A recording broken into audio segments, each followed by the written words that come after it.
Bonjour, bienvenue au Grand Choral. Nous retrouvons pour la 3e partie avec un grand plaisir Olivier Demangin.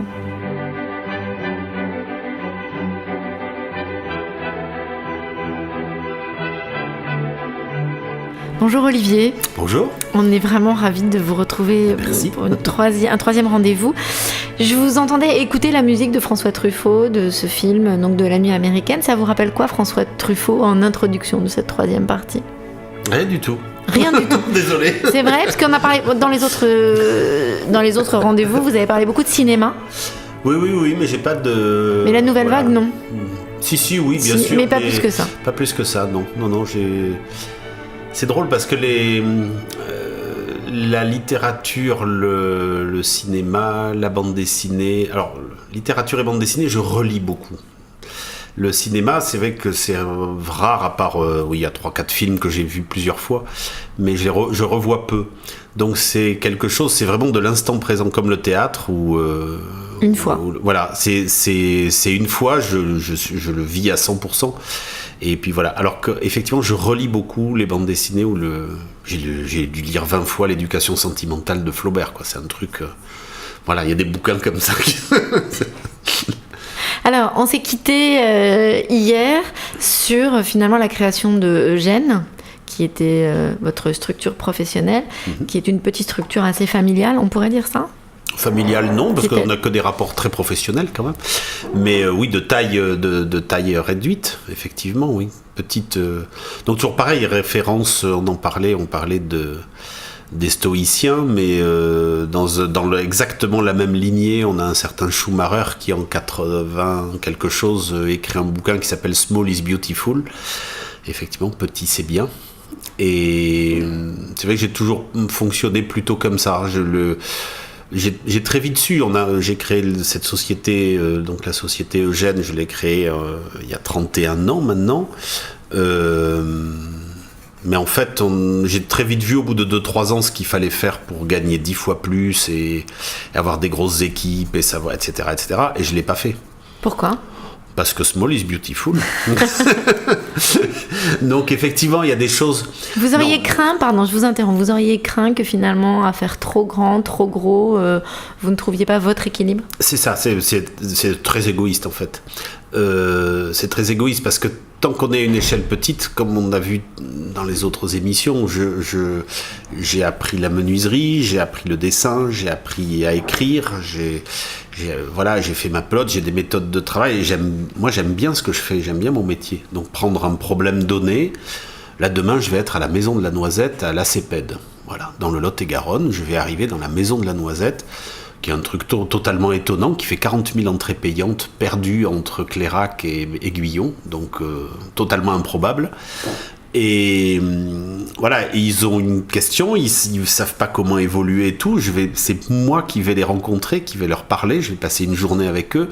On va regarder leurs locaux, de quoi ça parle, qu'est-ce qu'ils ont mis dans la Maison de la Noisette qui fait venir 40 000 personnes par an, etc., etc. Et on va regarder comment on va faire évoluer cette Maison de la Noisette en respectant leur travail, qui ils sont, comment ils fonctionnent, essayer de trouver des solutions pour améliorer les choses, puisqu'ils ont un problème visiblement, je sais pas exactement lequel. Bon, je vais tout faire de A à Z, même si après, à certains moments, il y a des choses que je vais faire avec d'autres, mais cette espèce de diagnostic depuis le début et puis d'aller jusqu'à la fin, c'est-à-dire de dire on va faire des panneaux, on va faire un décor, on va faire je sais pas quoi encore, on va refaire des meubles, des jeux pour les enfants, je sais pas.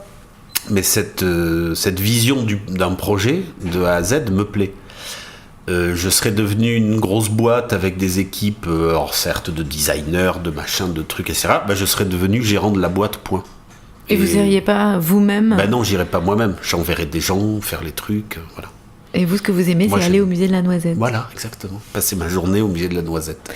La rencontre, les autres, le temps avec les autres, c'est aussi dans votre emploi du temps, finalement, un rapport à l'engagement, on pourrait dire, puisque vous êtes assez partie prenante dans l'association des Douves. Oui, voilà, ça fait partie des choses. Il y a toujours eu... quel que soit le milieu où je me trouve, j'aime bien m'engager dans le fait de peut-être faire bouger les lignes, mais ne serait-ce que participer à la vie de mon contexte. Donc, À l'âge de 10 ans, je rentre au collège, donc David Johnston, rue David Johnston. Et il y avait à l'époque beaucoup d'activités parascolaires. On était dans un milieu où il y avait beaucoup d'enseignants qui étaient détachés pour animer des clubs. Donc il y avait un journal du collège auquel je participe instantanément. Comme j'étais déjà très sensible à tout ce qui était environnement, je crée le club nature du collège qui s'appelle le Gerfo Club. On se fait affilier à la Cépenceau, on a l'abonnement à la Hulotte, etc. etc. Et à Pâques, j'avais 10 ans, 11 ans, à Pâques, je vais ramasser des ordures. Tout le club nature, on va ramasser les ordures de la forêt de l'Ège-Cap-Ferré, qui était un vaste dépotoir, pendant une semaine, logé chez l'habitant, à 10 ans. Donc, et après, quel que soit le milieu, je participe. Quand je suis arrivé au lycée, je me suis occupé du foyer socio-éducatif. Ça fait rêver, on avait des élections en début d'année, et le proviseur, monsieur Motard, nous convoquait après les élections. Il nous disait, bon voilà, alors je vais vous donner 5 000 francs, c'était une somme énorme à l'époque, je vous donne 5 000 francs sur un compte, vous faites tout ce que vous voulez pendant l'année, des débats, des week-ends ski, on vend la chocolatine à la récré, on fait des soirées ciné-club, etc., etc. Enfin, vous faites tout ce que vous voulez, mais vous me rendez les 5 000 francs à la fin de l'année. Quand tu es en seconde, enfin, vous imaginez quoi, on est en seconde, on a 15-16 ans, j'ai les cheveux jusque-là, mais on se retrouve responsabilisé par ce type de pratique pédagogique, quoi, qui était absolument génial. Et donc du coup, effectivement, on n'arrêtait pas d'organiser des tonnes de trucs. Moi, j'ai appris à projeter les films, j'étais projectionniste au lycée, donc j'allais chercher les films à vélo 75 Cour Alsace-Lorraine, c'était le siège de l'Euroléis. Je ramenais les bobines 16 mm, je les montais sur le Bell OL, je faisais la projection. Il y avait un débat après avec monsieur Rodriguez, le prof d'espagnol, et puis on discutait, et puis on parlait du film et tout ça. Donc Nouvelle Vague, oui, on a fait des tonnes de débats là-dessus. Et puis le lendemain, je ramenais d'un coup de vélo, mes bobines, voilà. Je suis arrivé à l'école d'archi, je me suis occupé de l'association, délégué étudiant au conseil d'administration. Je suis arrivé, voilà, au fur et à mesure. Et donc effectivement, dans mon quartier, donc mon père est né à Place Saint-Michel, rue Saint-François, donc mon quartier c'est là. Dans mon quartier, il y avait des associations qui se sont dit, oh, quand même, ce marché des douves là, ça pourrait faire un chouette truc. Et donc on y est allé, on a essayé, on a convaincu la mairie, et puis la mairie a rénové. Et maintenant, effectivement, depuis 2 ans et demi, on a la chance d'avoir un outil, une maison de vie associative avec des locaux fabuleux. Et surtout des actions à caractère social qui sont très importantes. On fait se rencontrer les gens et on leur apprend à faire des choses ensemble. Et ça, c'est pour moi la clé de tout. Dès qu'on se parle, on s'aime, c'est obligé. Radio CHU, c'est ta radio. C'est vous qui avez choisi cette musique, Olivier Demanja, quand on a préparé l'émission, en me disant Neil Young, c'est vraiment cette musique, ce musicien qui m'accompagne toujours, tout le temps, comme presque un fil rouge. Oui, étrangement, je crois que c'est, le personnage de Neil Young est quand même assez incroyable. Et cet album en particulier, je sais pas, il y a quelque chose de très paisible. Voilà, il a une voix, un jeu de guitare, je sais pas, il y a toujours eu un petit déclic, oui, avec ce... Il y a d'autres choses, mais... Puis voilà, puis on parlait effectivement, on disait... Je crois que le fait de se parler, d'être bienveillant, enfin... On arrive à des slogans des années 70, mais que je renie pas, je trouve que c'est quelque chose... C'est pas idiot, Peace and Love, non ça n'a pas vieilli, ça ne peut pas vieillir. Je trouve que c'est une idée qui est pas mal, quoi. Et malmenée ? Qui est malmené, oui, parce que voilà, maintenant il y a quand même des syndromes, les syndromes du paraître. Moi j'appelle toujours, c'est terrible le paraître. On est dans une civilisation du paraître où il faut toujours donner le meilleur aspect de soi-même, être brillant, être performant, et être beau, épilé. Voilà, c'est toujours ce truc calqué sur des espèces d'idéaux de forme qui sont pas sur le fond. Elle vous agresse, notre époque ? Non, parce que je sais trouver des chemins où j'évite ce qui m'embête. Effectivement, je regarde très peu la télé, enfin la télé en tant que telle, je regarde beaucoup de cinéma à la télé, avec les chaînes cinéma. Je vais toujours au cinéma, mais c'est vrai qu'il y a quand même un choix de films qui est agréable, mais j'évite la pornographie médiatique, oui. Quels sont vos repères aujourd'hui, justement, vos petits échappatoires, vos petits rendez-vous, le week-end quels sont les endroits, les gens, les petites habitudes finalement qui font partie de cette culture de vie apaisée? Mais c'est toujours lié à des rencontres ou à des états de solitude mélancolique. Donc toujours cette dualité entre ces deux choses-là. Donc je vais prendre 2 exemples, mais il y en aurait des tas d'autres. Je prends souvent mon petit déjeuner au marché des Capucins, tôt le matin. J'ai une bande de gens que je connais.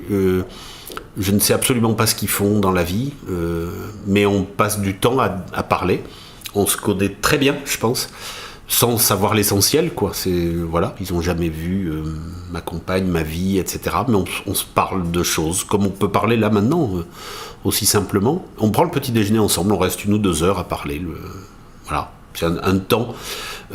Très tôt. Oui, tôt, oui. Les Capucins, c'est formidable avant 10 heures. Après 10 heures, c'est devenu autre chose. Mais avant 10 heures, il y a ce temps merveilleux des rencontres avec 3 profils de personnes. Il y a les gens comme moi qui arrivons pour prendre le petit déjeuner. Il y a les gens qui ont passé la nuit en boîte de nuit, etc., ou qui ont fait la fête et qui ont tenu toute la nuit. C'est les bons en général, c'est pas ceux qui boivent du gin au goulot et qui sont morts à 2h du matin. C'est ceux qui aiment bien gérer le temps de la fête et qui sont, oui, certes, dans un état d'ébriété un petit peu, mais qui se tiennent et qui viennent manger une entrecôte à 8h du matin au Capucin. Et là, c'est vrai que quand on les rencontre, c'est assez drôle parce que souvent ça nous arrive de chanter ensemble ou de se raconter, de s'interpeller, c'est drôle. Et puis il y a une population de vieux capucinards.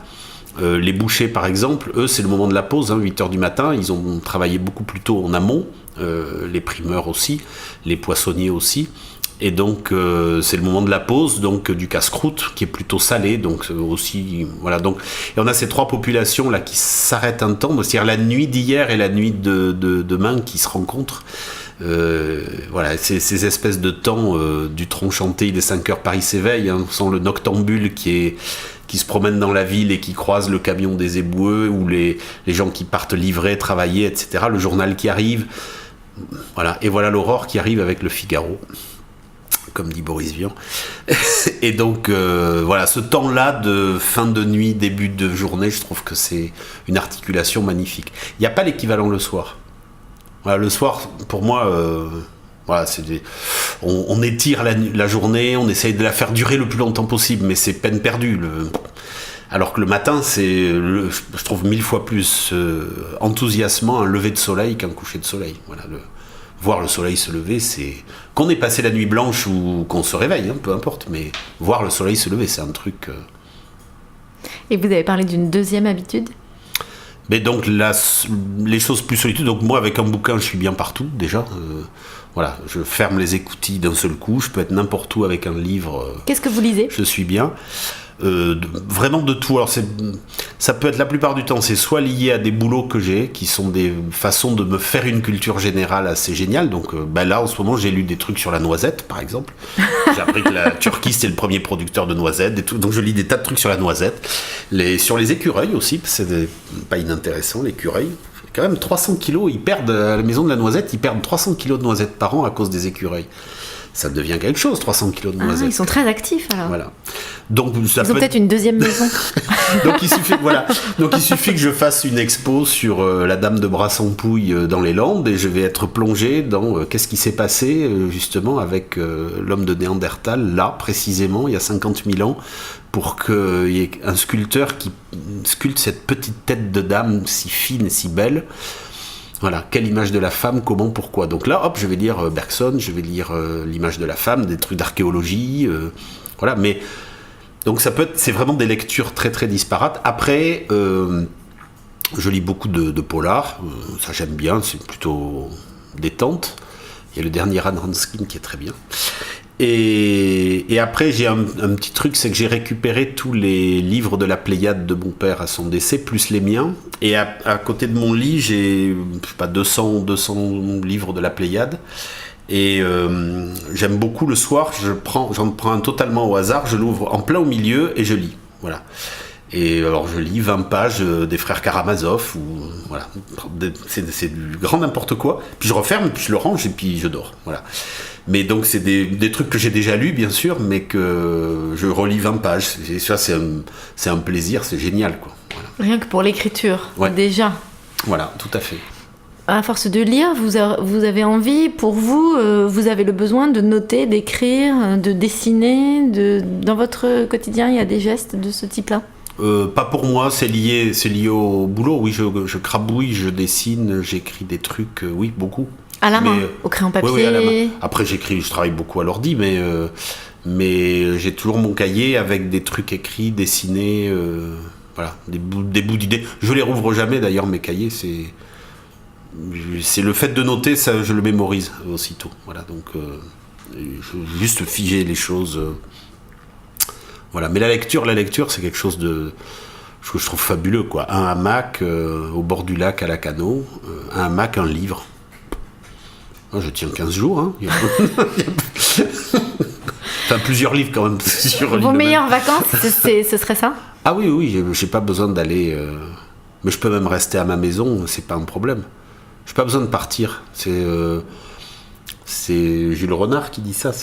Voilà la différence entre quelqu'un qui n'a jamais quitté sa maison et quelqu'un qui a fait 10 fois le tour du monde. C'est laquelle ? Un quart d'heure de discussion. Je suis assez comme ça, oui, j'avoue que... Non, c'est surtout Proust, cette phrase de Proust me fascine toujours. Le seul, le vrai, l'unique voyage, c'est de savoir changer de regard. Et je crois que c'est ça, finalement, ce qui m'anime, c'est ce regard nouveau porté chaque jour sur ce qui m'entoure, que ce soit l'architecture, la forme urbaine, on en a parlé, la vie, la ville, et surtout les hommes, les femmes qui sont autour de moi. Mais parler à votre voisin pendant une demi-heure, vous verrez, vous n'aurez pas besoin de partir, quoi. Un voisin, il a des choses à raconter. Enfin, voilà, on est ici, on ne se connaît pas, on peut parler des heures. Et on va voyager, mais alors 1000 fois plus qu'en collectionnant des cartes postales géo à l'autre bout du monde. Moi, plus ça va, plus je m'aperçois parfois il y a 3, 4, 5 mois où je quitte pas 500 mètres autour de la maison. Et c'est pas un problème, mais je voyage beaucoup, beaucoup, beaucoup plus que...